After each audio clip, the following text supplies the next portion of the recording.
TMC जोड़ा खुले झंडा धरे मामाटी मानुष जिंदाबाद তোলা কাটমানি দাও সব জায়গাতে চলছে। এই সরকার চলছে নাকি সার্কাস চলছে? দিদি সার্কাস, দিদি রোজ নাটক দেখুন, কিছু মিথ্যা বলে লোককে বোকা বানিয়ে ভোটটা নিয়ে ইলেকশন জিতে যাও, আর কিছু করতে পারবে 5 বছর। তাই ভাবতে হবে এইখানে আমরা জিতি আর হারি বা টিএমসি হারুক বা জিতুক, সরকারের দিকে যায় আসে সরকার পড়বে না বা পাল্টাবে না, কিন্তু এই রাজ্য সরকার যা করছে অন্যায় অত্যাচার তার বিরুদ্ধে প্রতিবাদ করার জন্য আপনাকে পদ্মফুল চিহ্নে ভোট দিতে হবে, মনোজ বিশ্বাসকে দিতে হবে, বুঝিয়ে দিতে হবে। পশ্চিমবাংলার লোক এটা মানবে না আপনারা যেটা করছেন, রাজ্যের ভোট করানো, ভোট নেওয়া, লুটপাট করে দিয়ে যা ইচ্ছা করতে পারে, এটা হবে না। গণতন্ত্র সে অধিকার আপনাদের লোকে দিয়েছে। তাই যে ভোটের দিন ঘোষণা হয় 10 তারিখ, তাই তো যেমন ভাবে আগে আপনারা ভোট দিয়েছেন, সকাল সকাল গিয়ে লাইনে দাঁড়িয়ে নিজের ভোটটা দিন, আর এই সরকারের অপকর্মের প্রতিবাদ করুন। যে কমপক্ষে রানাঘাট দক্ষিণের লোকেরা মমতা ব্যানার্জি অপশাসনকে চায় না, প্রতিবাদ করেছে, তাই এখানে বিজেপির ক্যান্ডিডেটকে জিতিয়েছে।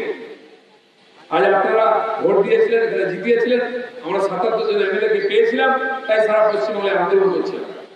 বিধানসভায় আমরা শুভেন্দু অধিকারীর নেতৃত্বে আন্দোলন করছি, লড়াই করছি। বিধানসভার বাইরে মানে জেলা প্রেসিডেন্ট, মন্ডল প্রেসিডেন্ট, রাজ্য সভাপতি, এদের নেতৃত্বে সব জায়গায় আন্দোলন করছে, যত জায়গায় অপশাসন হচ্ছে। তার বিরুদ্ধে বিজেপির কর্মীরা, বিজেপির মহিলা কর্মীরা ঝাঁপিয়ে পড়েছে। বসিরহাটে কি চলছে ওখানে সন্দেশ কালীতে দেখেছেন, মহিলারা দিনের পর দিন বাড়ি ছেড়ে পাহারা দিচ্ছে, রাত্রের বেলা গুন্ডারা ঢুকছে, মারছে, পিটছে, মহিলাদের তুলে নিয়ে যাচ্ছে। রাত্রেবেলা ফোন আসে, ডাক আসে, মহিলাদের কি পার্টি অফিসে সব পিঠে বানাতে হবে। রাত 1টার সময় কোন পিঠেটা বানাতে যায় মহিলারা?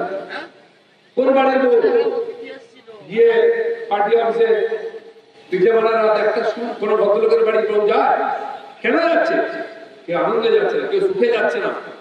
না গেলে বাড়ির পুরুষদের ধরে নিয়ে যাবে, জেলে ঢোকাবে, পেটাবে, হাত পা ভেঙে দেবে, বাড়ি ভেঙে দেবে, মহিলাদের জোর করে তুলে নিয়ে যাবে। ওখানকার সমস্ত মহিলারা কেউ সুরক্ষিত নন, সবার সম্মান হানি করা হয়েছে। তাই দেখুন মাসের পর মাস ধরে সন্দেশকালীন মহিলারা আন্দোলন করেছে, রাস্তা অবরোধ করেছে, জেটকে আটকেছেন, পুলিশকে ঢুকতে দেননি, যে তোমরাই হচ্ছে বদমাইশের নাম, তোমরা আসছো, পুলিশ নিয়ে গুন্ডাদের আসছে, পুলিশের সামনে গুন্ডারা অত্যাচার করছে, তুলে নিয়ে যাচ্ছে। ওখানকার মহিলারা আন্দোলন করে দেখিয়েছেন, তার একজন মুখকে আমরা ওখানে কেন্দ্রীয় করেছি। তো গ্রামে গঞ্জে যে ধরনের অত্যাচার চলছে সে খবর সবসময় আসে না, সব জায়গায় এরকম চলছে, লোক হাহাকার করছে, এর প্রতিবাদ করতে হবে। সেই জন্য এই উপনির্বাচনে আমরা এসেছি, এই অন্যায়ের প্রতিবাদ করুন, এর বিরুদ্ধে ভোট দিন। মমতা ব্যানার্জি যা ইচ্ছা করতে পারেন না, যা ইচ্ছা বলতে পারেন না, যাকে ইচ্ছা নেতা বানিয়ে দিচ্ছেন, মন্ত্রী বানিয়ে দিচ্ছেন, লুটপাট করছে, খাচ্ছে, জেল খাটা আসামি, চোর, ডাকাত, তারা আজকে নেতা হয়। আপনার কথা কেউ শুনবেন, আপনি বলতে গেলে আপনার কেস দেবেন, আর পুলিশ তুলে নিয়ে যাবে, তাহলে পেটাবে এসে নেতারা।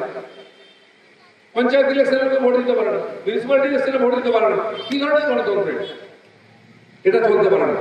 হ্যাঁ, লোক আপনি যাই নিশ্চয়ই আপনি জিতুন, আপনি কাজ করুন লোকের জন্য, কিন্তু দাদাগিরি করে গায়ে জোর করে লোককে আটকে লোকের অধিকারকে ধারণ করতে পারেন না, লোকের রেশন ছিনিয়ে নিতে পারেন না, লোকের চাকরি ছিনিয়ে নিতে পারেন না, লোকের জমি বাড়ি ছিনিয়ে নিতে পারেন না। এটা আজকে হচ্ছে, এটাই মমতা ব্যানার্জির নেতৃত্ব হচ্ছে, তার বিরুদ্ধে আমাদের প্রতিবাদ। তাই গণতন্ত্র হচ্ছে সবচেয়ে ভালো মাধ্যম, যার মাধ্যমে আপনি আপনার ভোটের দ্বারা প্রতিবাদ করতে পারেন।